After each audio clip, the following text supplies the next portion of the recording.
Une des composantes essentielles de ces plans est le plaidoyer en faveur de la santé de la mère, du nouveau-né, de l'enfant et de l'adolescent, et qui vise à renforcer la synergie des acteurs, à mobiliser des ressources additionnelles afin de répondre aux questions urgentes qui se posent, à mobiliser tous les décideurs pour l'amélioration de l'accessibilité et le renforcement de la qualité des services offerts à ces cibles, à renforcer le partenariat public-privé pour une participation active du secteur privé dans la lutte contre la mortalité et morbidité maternelle, néonatale et infanto-juvénile, et ceci à travers une approche multisectorielle.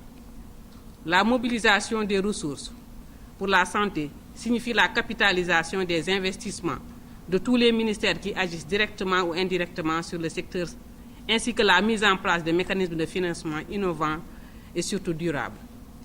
Le secteur privé au Sénégal s'est résolument engagé dans cette voie à travers les nombreuses actions accomplies pour le secteur de la santé dans le cadre de leur responsabilité sociétale d'entreprise. Les mères, les enfants, les adolescents en ont encore plus besoin pour avoir accès à des soins de santé de qualité et à un coût abordable. Il faut souligner que les Badianu Gox ainsi que l'ensemble des acteurs communautaires sont essentiels dans le dispositif mis en place par le ministère de la Santé et de l'Action sociale. Ils contribuent grandement à la transmission des bonnes informations aux populations et au recours à temps à des soins de santé dans les structures médicales. Ces acteurs volontaires ont besoin d'un appui, de soutien et d'accompagnement du secteur privé pour mener leur mission et contribuer encore plus à l'objectif d'élimination des décès évitables des mères, d'enfants et d'adolescents. Le partenariat public-privé pourrait donc jouer un rôle substantiel dans la satisfaction des facteurs incitatifs susceptibles de soutenir la motivation des Badianu Gox et de l'ensemble des acteurs communautaires dans une optique de pérennisation. Monsieur le directeur de cabinet, Mesdames, Messieurs, le gouvernement américain soutient énergiquement les alliances publiques-privées qui sont une approche stratégique visant à répondre à des objectifs de développement spécifiques.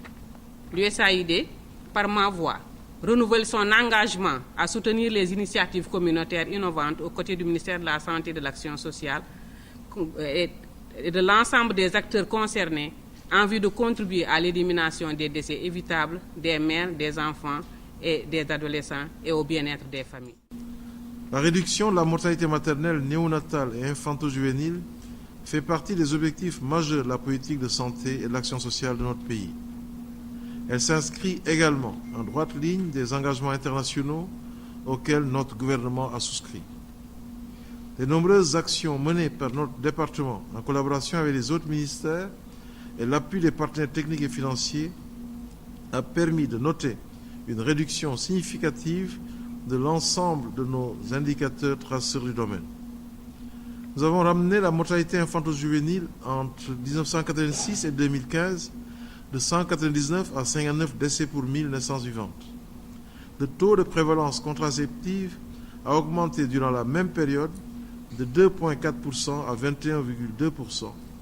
La mortalité maternelle a également connu une baisse en 1992 et 2015, en passant de 555 décès à 315 décès pour 100 000 naissances vivantes. Mais nous sommes conscients qu'il reste beaucoup à faire pour optimiser nos performances. Aujourd'hui encore, la mortalité des mères et des enfants reste élevée eu égard aux objectifs ambitieux de notre pays. En effet, nous projetons d'ici 2030 de réduire la mortalité maternelle de 315 à 70 décès pour 100 000 naissances vivantes, la mortalité néonatale de 19 à 10 décès pour 1000 naissances vivantes et la mortalité infanto-juvénile de 59 à 20 décès pour 1000 naissances vivantes. Nous voulons également, d'ici 2020, porter le taux de prévalence contraceptive à 45%. La matérialisation de cette volonté suppose des actions soutenues de l'État et de l'ensemble de ses partenaires en faveur de la santé de la mère, du nouveau-né, de l'enfant et de l'adolescent. Nous nous trouvons dans l'obligation d'accélérer nos interventions pour s'inscrire dans la dynamique des objectifs du développement durable et s'orienter résolument dans l'atteinte de l'accès universel aux services de santé, de la reproduction et de suivi de l'enfant au grand bénéfice de nos vaillantes populations. Parce que c'est une première dans l'histoire des Badianu Gox que des privés et des bailleurs de fonds viennent prendre part à cette réunion et prennent des engagements que nous désirions que ça se réalise pour qu'ils puissent nous aider et nous assister, être un partenaire indéterminé, qu'on puisse travailler ensemble sur beaucoup de choses. Parce que les Badiane Gox sont des femmes de développement. Nous sommes partout. Au niveau du Sénégal, nous sommes dans toutes les sauces, en commençant dès la naissance de l'enfant, de l'identification à la santé, au niveau des mariages, au niveau de l'éducation, tout ça. Nous sommes en contact direct avec les pères de famille et les mères de famille. Donc nous sommes sur le terrain, nous tendons la main au privé.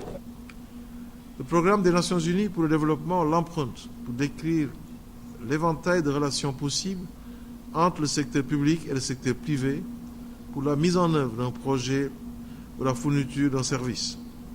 Aujourd'hui, force est de constater que beaucoup de structures publiques font souvent face à une insuffisance de ressources budgétaires pour financer les infrastructures et les services de base, ainsi qu'à un accès difficile sur le marché financier pour lever des fonds.